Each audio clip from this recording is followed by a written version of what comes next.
Taarifa ya kipekee na taarifa ya ubunifu kutoka kwa El Kapteni Ibrahim Traore, rais wa Burkina Faso, ni baada ya kuonyesha kwamba nchi ya Burkina Faso anataka kuifanya kuwa ni nchi ya kitofauti.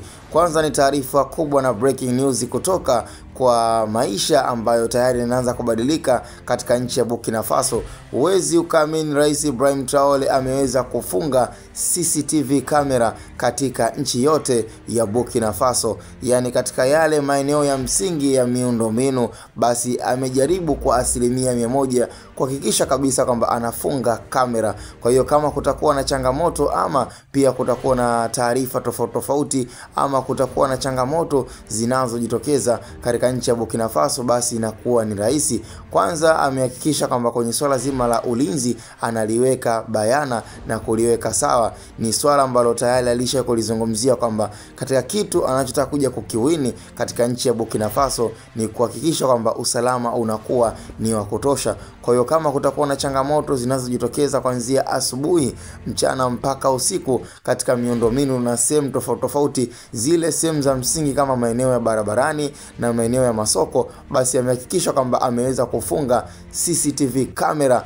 sehemu zote ambazo tayari mpaka muda huu zimekuwa ziko makini zikiwa zinaangaliwa na jeshi la polisi la Burkina Faso, na huko pia ikiwa ni sehemu kubwa ya uimara wa ulinzi. Haijawahi kutokea na sidhani kama kuna sehemu ambayo ilishawahi kutokea kama hivyo, lakini kutoka kwa Kapteni Ibrahim Traore imewezekana ndani ya nchi yake ya Burkina Faso kufunga kamera katika maeneo yote ya msingi, ili mradi kuhakikisha kwamba yale madhaifu yanayojitokeza katika baadhi ya sehemu, ikiwemo watu kuibiana, watu kufanyiana mambo kadha kadha katika nchi yake, hayataki. Anachokihitaji ni kuifikisha nchi ya Burkina Faso katika maisha ambayo watu wengi sana wataweza kuiga na wataweza kujifunza kutoka kwenye nchi ya Burkina Faso. Na kiuhalisia, tukianza na hii idea ambayo tayari amekuja nayo, nafikiri kuna baadhi ya nchi zinaweza zikaiga, kwa sababu mpaka sasa hivi katika nchi za Kiafrika hakuna nchi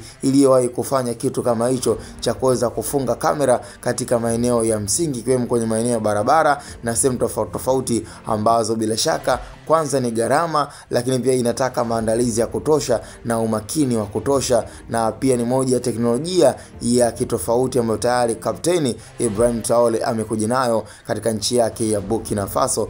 Huyu ndo El Kapteni kwa kuja na new idea ambayo tayari mpaka sasa hivi imeonekana kuwa ni gumzo na breaking news katika nchi za Kiafrika. Cha msingi kama kawaida, tukutane kwenye comment, na hii ni Hatoboy Media. Sasa kuweza kusubscribe, kulike na kucomment kupitia channel yetu pendwa ya Hatoboy Media.